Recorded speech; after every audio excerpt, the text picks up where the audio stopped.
On behalf of the President of the United States Army, and a grateful nation, please accept this flag as a symbol of our appreciation for your loved one's honorable and faithful service.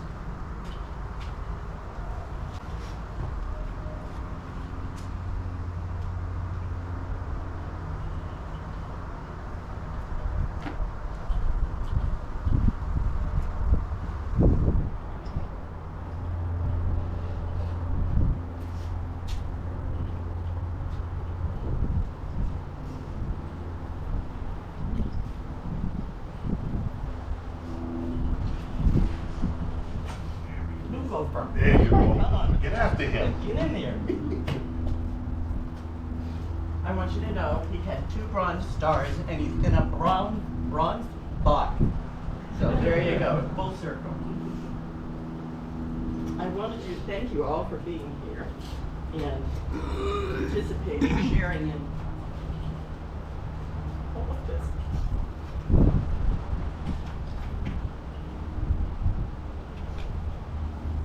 And what's going to happen next is I'm going to be reading some messages, and my son-in-law, Jen, is going to be sharing some of his thoughts, and anyone who wants to can follow. And then we'll be going down to the niche wall to place his breath box. So bear with me, but I share this with you. This is from Phil's childhood friend, who he had many, many adventures with, and it captures a time in Phil's life that many of us don't know about because of all those adventures. They're kind of secretly buried in the washroom walls.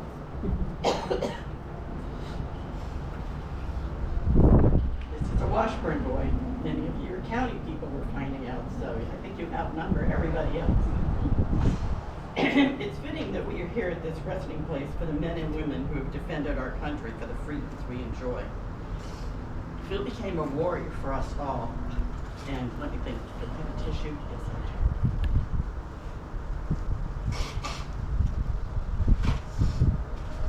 do. Phil became a warrior for us all when called upon and served bravely under terrible conditions. I'm glad his body will be resting with the others who have given so much for this country. I will tell you, there are many Washburn boys that were in Vietnam together. Steve is one of them, his best friend, and another best friend. So they served their country well. When it comes to sharing about Phil, I could write a book. I realized this after recalling this one story. He turned into quite the snow sculptor, and you all know on some level he was and is an artist. In high school, our class was building a statue of Paul Bunyan for the Winter Carnival celebration. Phil was carving the legs, and I was on a ladder working on the head when Paul Bunyan came tumbling down. Everyone working on the project was saddened and wanted to give up except Phil. He saw something we didn't and started carving the big pile of snow that laid on the ground. The way the snow fell and broke apart, it looked like a dragon. A dragon head to Phil. So he said, let's make a dragon, which got everyone excited, and we all helped to create a dragon, baby dragon, and an egg dragon. We won that snow sculpture contest thanks to Phil and his creative artistry. Just one example of Phil's ability to make the best out of any situation and bring people together. Phil was my lifelong friend. He was loyal and kind. He had an open mind to things most people don't even think about, and always willing to help others. Phil was very spiritual. He believed in life after death, and I'm sure his being is creating something new and remarkable. Amen to Phil. He was a creator his whole life, from childhood snow forts, which Steve's mother rescued him from when he was upside down in one of the snow forts and couldn't get up, and tunnels to an adult building, and creating all the things that inspired him. One of the biggest being the family Hughesbrook Lodge, where many people were brought together to enjoy, are the wonderful things he has to offer.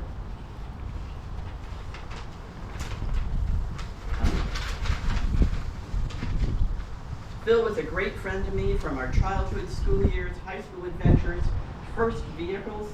Phil had the first motorcycle in town in Washburn. The only way for me to find peace with his passing is believing we will be together in spirit again, someday picking up where we left off. I am sure many here today have a story or two to tell about Phil, and you too could write a book. Forever friend, Steve Terrio.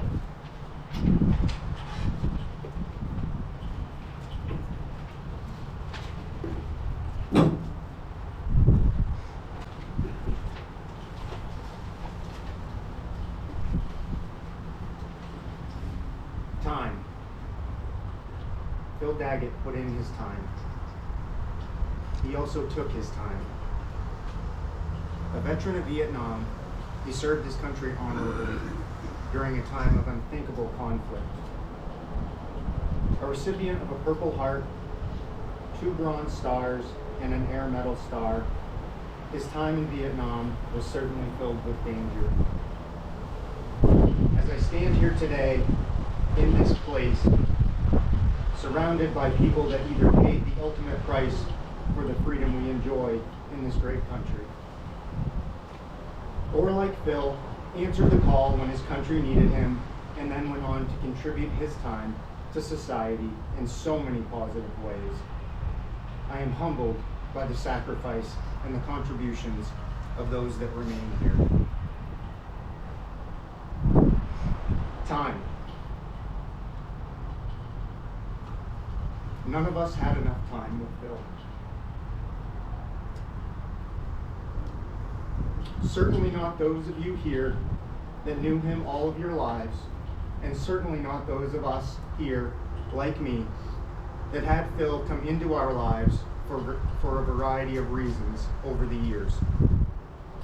For me, it was because I was lucky enough to stroll into a bar that his daughter Sandy was at. That coincidence, over a decade ago, allowed me to eventually meet Phil, someone that I immediately connected with.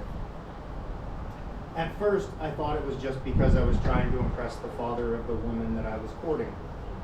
I soon realized that it was much more than that. In time, I realized it was because, despite the 24-year generational age gap, Phil and I were raised by fathers of the same generation, with my father being born a few years before his. This meant that we shared many of the same values of hard work, love of family above all else, and integrity. The only thing we really didn't agree on was politics, with me being a staunch Republican and him being a loyal Democrat. We certainly had some spirited discussions regarding politics, but we always took the time to listen to each other's viewpoints. In the end, neither one of us was ever able to change the other's mind, but that never stopped us from going back to completing whatever project we were working on together or enjoying each other's company surrounded by family. Time. Phil took his time to get to know those he had a relationship with.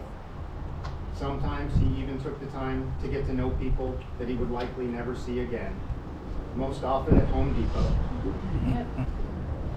His ability to converse with anybody, young, old, or in between, was always remarkable to me.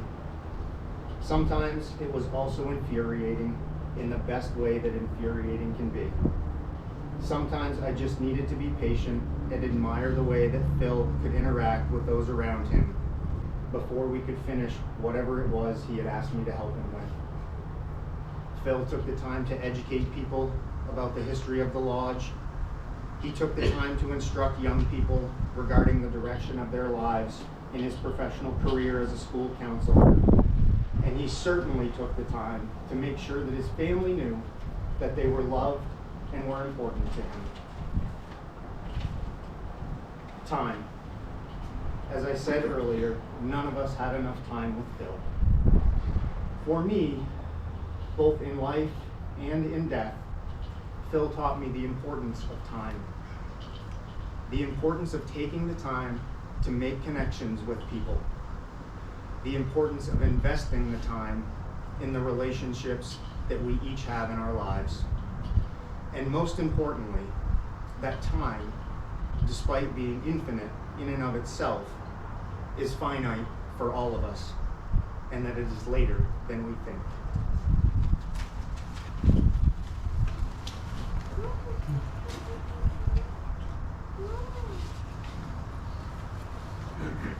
If anyone else would like to say something about my guy, please feel free to do that. We've got time.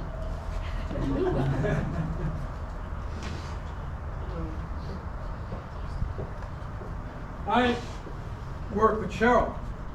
I met Phil a couple times. As you said, immediately friendship, and that was so important to me. One of the things that happened when Cheryl told me that Phil had, gone to the hospital. I don't know if any of you know, at Thomas College we have a nest of osprey, and I always look for signs. And when she told me, I noticed that the osprey were flying and starting to have their young.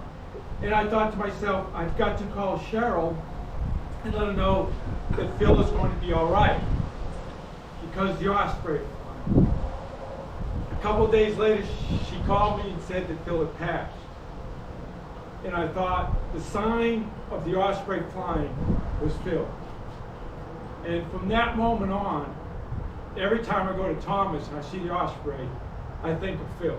It was a positive experience. Only I had maybe 2 or 3 conversations with him, but forever that I'm at Thomas, that osprey nest is there, I would think of Phil, and that he's flying and he's free. He's free, and I appreciate the fact that I got to meet him.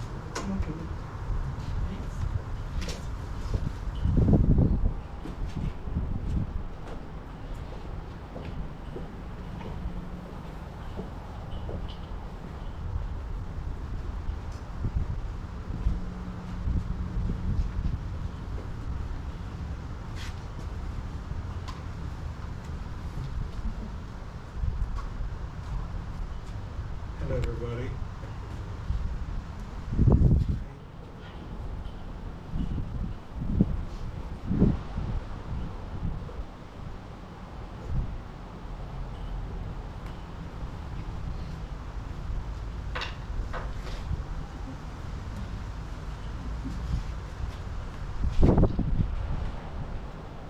Time. That was great.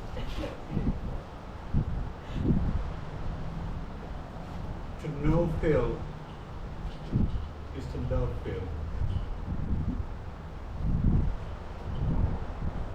his time of service also informed his life thereafter, his service to his country. The lessons he took from his time of service informed him how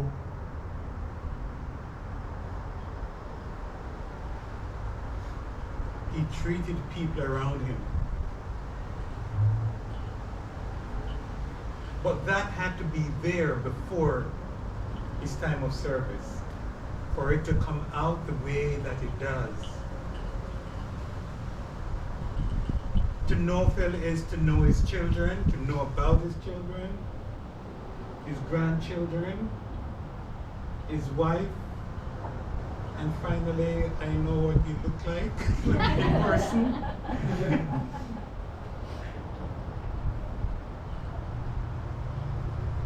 Phil taught everyone he came across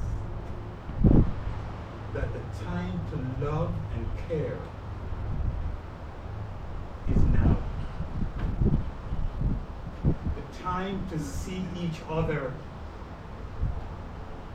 as they are and accept them as they are is now. Let us all take the time to look each other in the eyes and acknowledge the presence of each other with love and care, like our friend Phil has taught us all.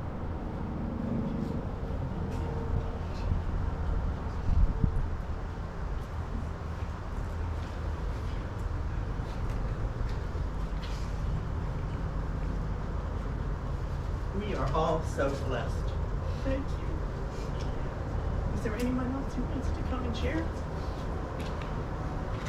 If not, then if you would like, we'll follow down to the wall down here where his bronze memory box is going to be laid to rest.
so blessed by this man.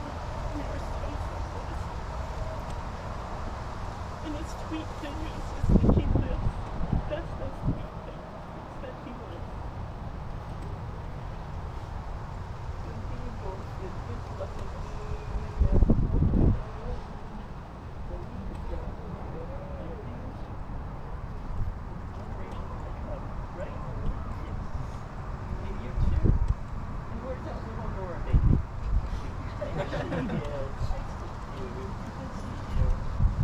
Thank you all for coming, and please come to our house. Our house, the doors are open, and I think we have enough food. I'm not sure, but so what? We got the company, and we got the good looks, and you can share the space that Bill has built for us. I treasure it forever. That's our pleasure. It's my pleasure. Thank you for allowing us to help you. Yes, it's been another blessing. And the inscription on his face here is going to be forever my one and only. And the insignia is going to be a sign of infinity. It's going to be the figure of 8. Our octagon house is a figure of 8. The number on this is 8. 8 has been a meaningful completion, transformation, and here we are. Let me tell you about that first. That is going to be bronze star. This is for you. And you'll find out why